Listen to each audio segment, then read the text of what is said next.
சொல்லு, அந்த பொண்ணு யாரு? ஐயோ சார், எனக்கு சத்தியமா தெரியாது. நீங்க யாருக்கு வேணாலும் கால் பண்ணி கேட்டு பாருங்க. மித்ரா, பொய் சொல்லாத மித்ரா. சார், நான் ஏன் பொய் சொல்ல போறேன்? உங்களுக்கு ஐடியா கொடுத்ததே நான் தான். உங்களை மாதிரியே நானும் இந்த கல்யாணம் நடக்க கூடாதுன்னு தான் நினைக்கிறேன். அப்படி இருக்கிறப்போ நான் எப்படி உங்ககிட்ட சொல்லாம மறைப்பேன்? இல்ல மித்ரா, உன்னை என்னால நம்ப முடியல. இங்க பாரு, இப்ப நீ உண்மையை சொல்லன்னு வச்சுக்கோ, நான் இப்பவே ஸ்ட்ரைட்டா ஹாஸ்டலுக்கு கிளம்பி வந்துருவேன். ஐயோ சார், அப்படி எதுவும் பண்ணிடாதீங்க. நான் இப்ப ஹாஸ்டல்லயே இல்ல, பர்சனல் வேலையா வெளியூருக்கு போயிட்டு இருக்கேன். வெளியூர் போறியா? ஏய், நீ என்கிட்ட ஒரு வார்த்தை கூட சொல்லாம? மித்ரா, நீ எனக்கு தெரியாம ஏதோ பண்ற மாதிரியே இருக்கே. சார், வேணும்னா நீங்க கட் பண்ணிட்டு வீடியோ கால் வாங்க. நான் பஸ் ஸ்டாண்ட்ல தான் நின்னுட்டு இருக்கேன். சரி, அப்ப சொல்லு, யார் அந்த பொண்ணு? ஐயோ சார், சத்தியமா எனக்கு தெரியாது சார். ஏன் சார் என்ன இப்படி டார்ச்சர் பண்றீங்க? நான் ஒரு 2 நாள்ல ஊர்ல இருந்து திரும்பி வந்துருவேன்.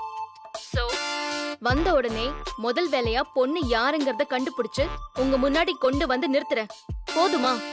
ஏய், இதுக்கு எதுக்கு 2 நாள்? இங்க பாரு, நீ என்ன பண்றனா, நாளைக்கே உங்க டாக்டருக்கு ஃபோன் பண்ணி பொண்ணு யாரும் நைஸா கேட்டா சொல்லிட்டு போறாரு, அவ்வளவுதானே? அதெல்லாம் நான் போன்ல எல்லாம் கேட்டா சொல்ல மாட்டார் சார். நான் வந்ததும் முதல் வேலையா கேட்டு சொல்றேன். அப்புறம் 2 நாள்ல எல்லாம் உங்களுக்கு கல்யாணம் பண்ணி வச்சிட மாட்டாங்க, நான் பாத்துக்கிறேன். நிஜமா தான் சொல்றியா? சத்தியமா சொல்றேன் sir. Okay Mitra, happy journey. ஆமா, நீ இவ்ளோ அவசரமா எங்க போற? அத நான் வந்து சொல்றேன் சார். உங்ககிட்ட சொல்ல சில விஷயங்கள் இருக்கு. அப்பாடா, இப்பயாவது உனக்கு என் மேல நம்பிக்கை வந்ததே. சரி சரி, நீ போயிட்டு கொஞ்சம் சீக்கிரமா வந்துடு, வந்த உடனே நம்ம பேசலாம். Thank you sir. இந்த மனுஷனை எப்படி புரிஞ்சுக்கிறதுனே தெரியல.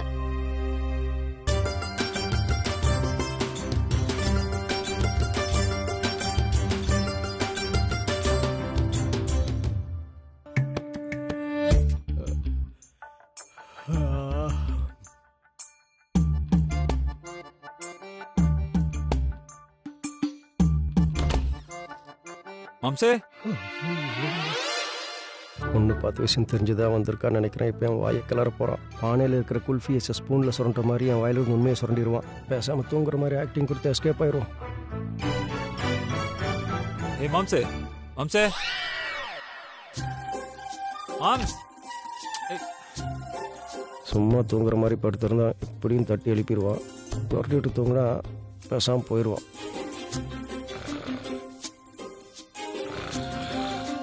மாம்சே, என்ன மாமா இவ்வளவு சீக்கிரமா தூங்கிட்டாரு? மாம், சரி, தூங்குறவரை எதுக்கு டிஸ்டர்ப் பண்ணிக்கிட்டு, காலையில விசாரிச்சுப்போம்.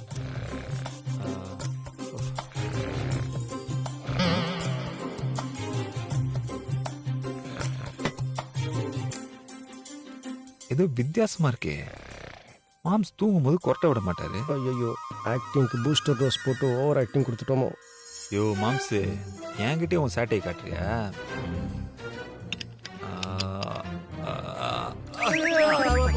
தண்ணி ஊத்தாத, தண்ணி ஊத்தாத, தண்ணி ஊத்தாத. உட்காரு. அம்மா, இப்ப எதுக்கு என்ன பார்த்த உடனே தூங்குற மாதிரி நடிச்ச? இல்லை மாப்பிள, அது மொபைலில் யூடியூப் பார்த்துட்டு இருந்தானா, சரி, அதில் தூங்குற மாதிரி நடிச்சா நல்லா தூக்கம் வரும்னு சொன்னாங்க. அதை உண்மையான்னு செக் பண்ணி பார்த்தேன். இதை நான் நம்பணும். இங்க பாரு, இப்ப நீ உண்மையை சொல்லன்னு வச்சுக்கோயேன், அப்படியே எடுத்து ஊத்திரு. சொல்லியா? அது நீ தான் காரணம் மாப்பிள. ராத்திரி தூங்குற நேரத்தில் வந்து மாமா வா அப்படி ஜாலியாக ரவுண்ட் போயிட்டு வரலான்னு கூப்பிடுவேன். தினமும் எனக்கு தூக்கம் கெடுது, அதான் தூங்குற மாதிரி நடித்தேன். நீ என்னை கூப்பிட தானே வந்த? அதெல்லாம் இல்லை, நான் வேற ஒரு முக்கியமான விஷயத்தை பத்தி கேட்க வந்தேன். என்ன? மாம்சே, எனக்கு பொண்ணு பார்த்துட்டேன்னு அப்பா அம்மாவும் சொல்றாங்க. அதான் இந்த விஷயம் உனக்கு தெரியுமான்னு கேட்க வந்தேன். தெரியாதே. பொண்ணு பார்த்துருக்காங்களா மாப்பிள? என்கிட்ட சொல்லவே இல்லை பார்த்தியா? இந்த வீட்டில் ஒன்றை தவிர நான் வேறு யார் மாப்பிள்ள மதிக்கிறாங்க? சும்மா இங்கே இருக்க பேருக்கு யாரும் மதிக்கிறது இல்லை. அப்படி மதிச்சிருந்தா உனக்கு பொண்ணு பார்த்த விஷயத்தை எனக்கு சொல்லியிருக்கணும்ல. அப்படியா? சரி, நீ ஒன்று பண்ணு. அப்பாவும் அம்மாவும் அந்த ரூம்குள்ள தான் இருக்காங்க. நீ நேரா போயிட்டு வினைக்கு பொண்ணு பார்த்தாச்சுமே, ஏன் என்கிட்ட சொல்ல நீ சண்டை போடுற? ம்? அப்புறம் அப்படியே அந்த பொண்ணு யாரு என்ன எல்லா விவரத்தையும் கேட்டு வந்து என்கிட்ட சொல்லு. ம். இந்நேரத்துக்கு போய் கதை தட்டினா நல்லா இருக்காது மாப்பிள்ள, டென்ஷன் ஆயிடுவாங்க. ஆமா, அவங்க 2 பேரும் அப்படியே சின்ன ஜெர்ஸுங்க. நீ பேர் உன் கதவை தட்டினா டென்ஷனா வருது. யோ ஓயா போய் கேட்டு வாயா மம்சு. வேணாம் மாப்பிள்ள, நல்லா இருக்காது. வேணா காலையில் போய் ரூம் கதவை தட்டி கேட்டு பார்க்கட்டா? ம். இப்ப நீ போகலன்னு வச்சுக்கோயேன், விடிகிற வரைக்கும் உன்னால தூங்க முடியாது. பரவாயில்லையா? ஐயோ, காது பக்கத்தில் கொய்யும் சுற்றுற கொசு மாதிரி கேட்டுட்டே இருக்கானே. சொல்லலைன்னா தூங்க விட மாட்டான். உண்மையாக சொல்லிடுவோம். மாப்பிள்ள, ம். உங்ககிட்ட ஒரு உண்மையை சொல்லட்டா? ம், சொல்லு. அவங்க பொண்ணு பார்க்கும்போது நானும் கூட தான் இருந்தேன் மாப்பிள்ள.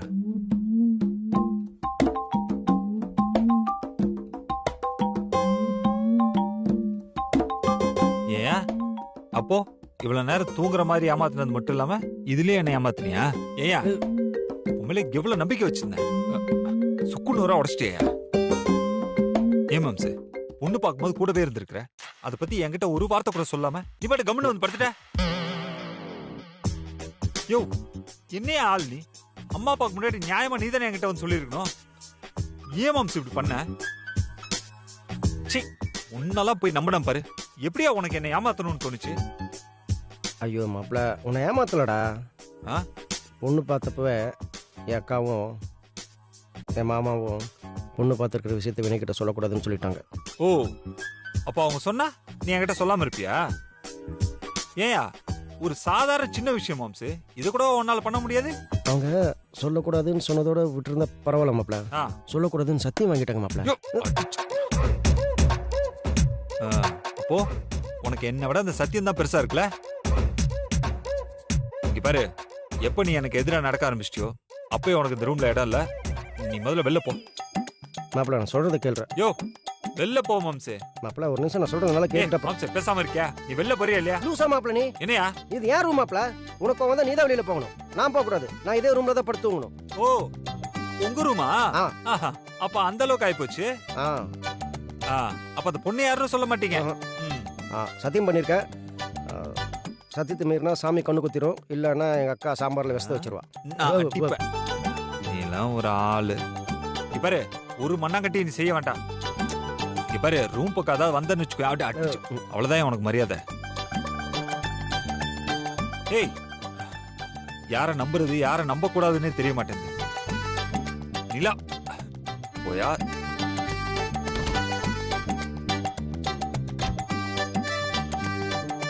சத்தியத்தை மீறினா அக்கா சாம்பார்ல விஷத்தை வச்சிருவா. பொண்ணு யாருன்னு சொல்லாட்டி இவன் தினமும் தூக்கத்தை கெடுப்பான். பேசாம அடுத்த ஃப்ளைட்டை பிடிச்சி துபாய் போயிடலாமா? வேணாம், துபாய் சேக் கொசு தொந்தரவு ஜாஸ்தியாக இருக்கும். அதுக்கு மாப்பிள்ளை கொசுவே பெட்டர்.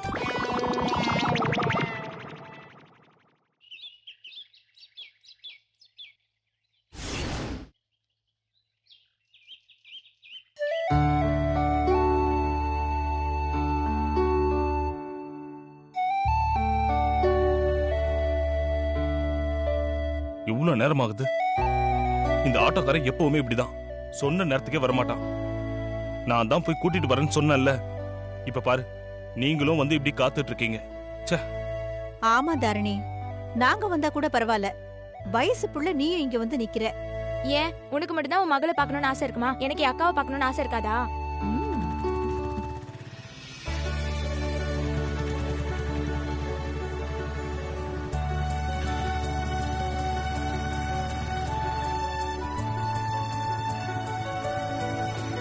அக்கா, மித்ரா, அக்கா எப்படி இருக்க? பேக் குடுமா. நல்லா இருக்கேன். மித்ரா, எப்படி இருக்கேம்மா? எப்படி இருக்க? நல்லா இருக்கேன். என்னம்மா இது, மொத்த குடும்பமும் இங்க நிக்கிறீங்க? எப்படியும் நான் வீட்டுக்கு தானே வரப்போறேன். அப்பாவை மட்டும் அனுப்பியிருக்கலாம்ல. சொன்னா எங்கம்மா கேக்குறாங்க? நீங்க பேசாம இருங்க. மித்ரா, நீ நல்லா இருக்கியா? நல்லா இருக்கேம்மா. எனக்கு என்ன? ஆமா, எங்க நல்லா இருக்க? துரும்பா இப்படி இழைச்சு போயிருக்க. ஏமா, உனக்கு துரும்பு இவ்ளோ பெருசாதான் இருக்குமாமா? ஏய், நீ சும்மா இருறி. மா, உன் பாசம் எனக்கு புரியுதுமா. அதுக்காக அநியாயத்துக்கு பேசாத. நான் நல்லா தான் இருக்கேன்.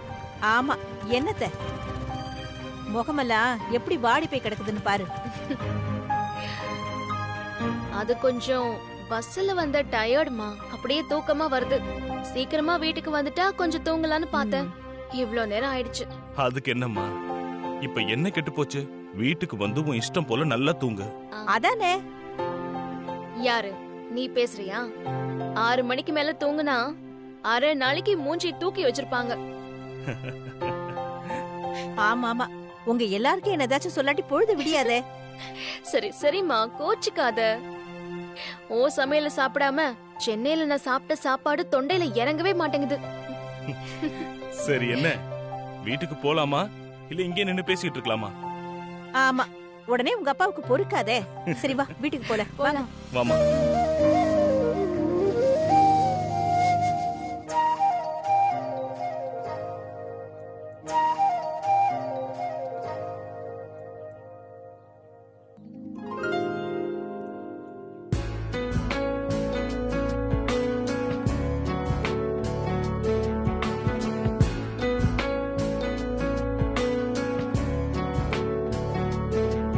ஐயோ, மணி மத்தியானம் 12 ஆயிடுச்சே.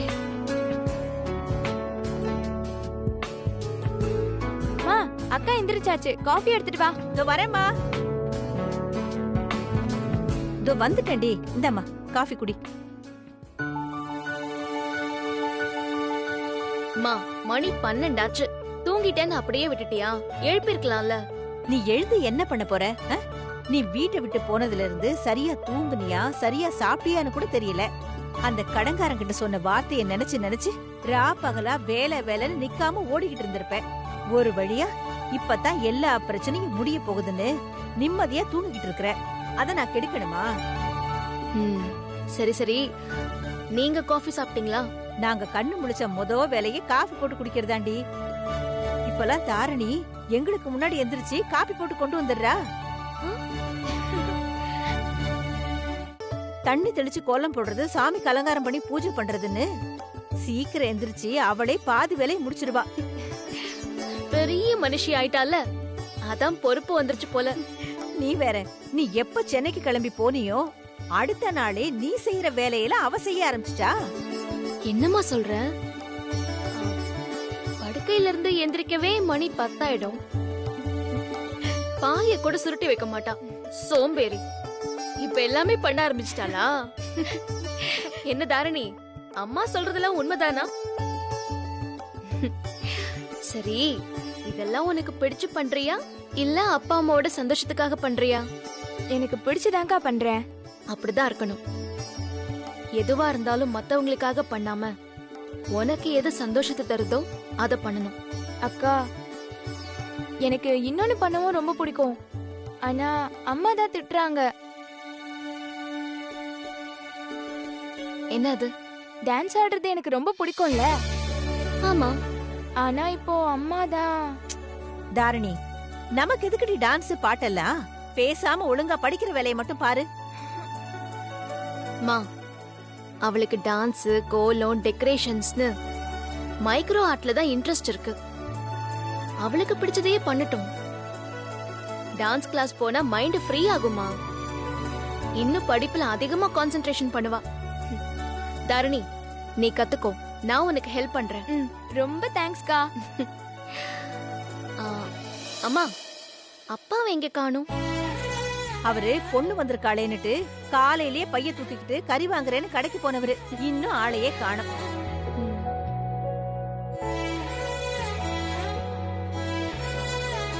என்னம்மா, எப்பமா எழுந்த? காபி சாப்பிட்டியாமா? இப்பதான்ப்பா சாப்பிட்டேன். என்னங்க இது, 2 கவர் வாங்கிட்டு வந்திருக்கீங்க?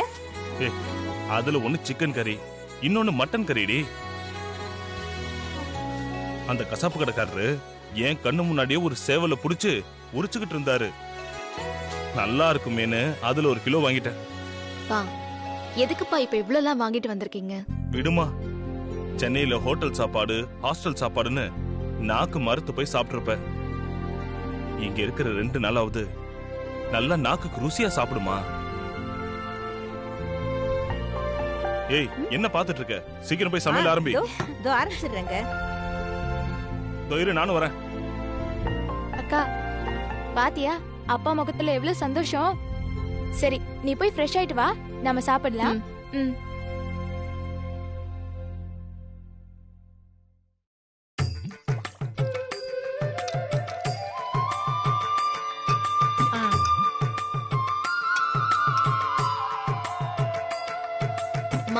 போதும். ஏ சாப்பிடுறீ. எவ்வளவு நாள் கழிச்சு வந்திருக்க. உனக்கு வாய்க்கு ருசியா சமைச்சு போடணுங்கிறதுக்காக நான் காத்துக்கிட்டு இருந்தேன்டி. நல்லா சாப்பிடு.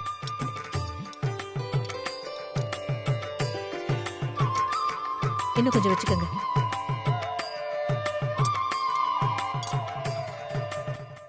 அன்னைக்கு குணாலம் கிட்ட அப்பா வாங்கின கடனை நான் அடைக்கிறேன்னு சொன்னப்போ ஏதோ ஒரு வேகத்துல நீ சொல்றன்னு நினைச்சேன். ஆனா இப்போ நீ சொன்ன மாதிரி உன் வாக்க காப்பாத்திட்ட மித்ரா. பா, உண்மைய சொல்லணும்னா எனக்கு கூட சொன்ன தேதியில கடனை திருப்பி கொடுக்க முடியுங்கிற நம்பிக்கையே வரல. நான் ஏதாவது ஒரு வேலை பார்த்து மாசம் மாசம் வட்டி கட்ட முடியலன்னு குணால வீடேறி வந்து பிரச்சனை பண்ண கூடாதுன்னு தான் நான் பேங்க்ல லோனுக்கு அப்ளை பண்ணேன். ஆனா பேங்க்ல லோன் கிடைச்சு ஒரே தவணையா கடனை திருப்பி கொடுத்துருவோன்னு நானும் கனவுல கூட நினைச்சு பாக்கலப்பா. எப்படியோ நம்ம குடும்பத்து மேல இருந்த பெரிய சுமையை நீ இறக்கி வச்சிட்டமா. தெருவுல இறங்கி நான் நடக்கிறப்போ பயந்து பயந்து நடப்பேன். இனி அப்படி இல்ல, தைரியமா நடமாடலாம்.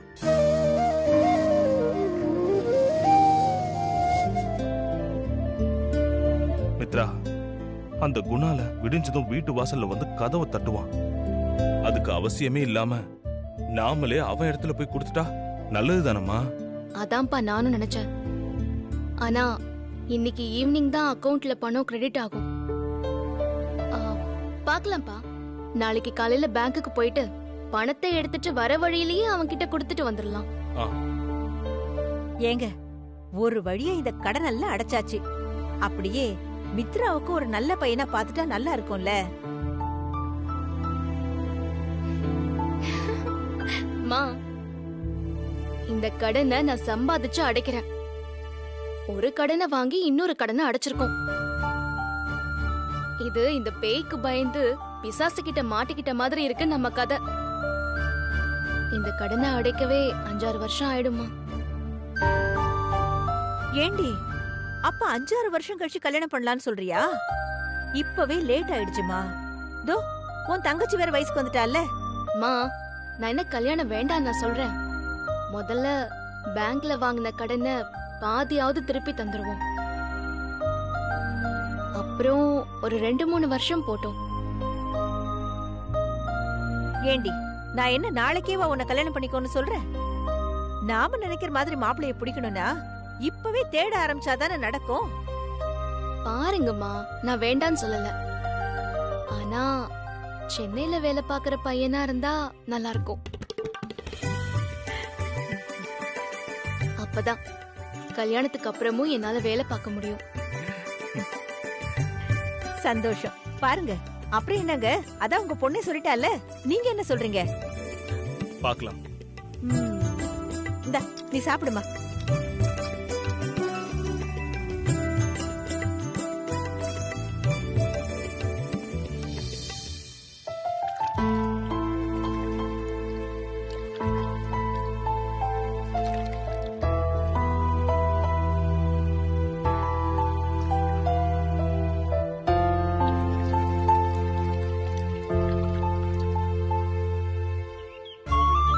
மித்ரா, நான் எப்பவுமே சொல்ற மாதிரி நீ என் கௌரவத்தை காப்பாத்துறதுக்காகவே பிறந்தவமா. நீ எனக்கு மக இல்லம்மா, குல தெய்வமா. அப்பா, என்னப்பா நீங்க? வாங்கப்பா உள்ள போலாம்.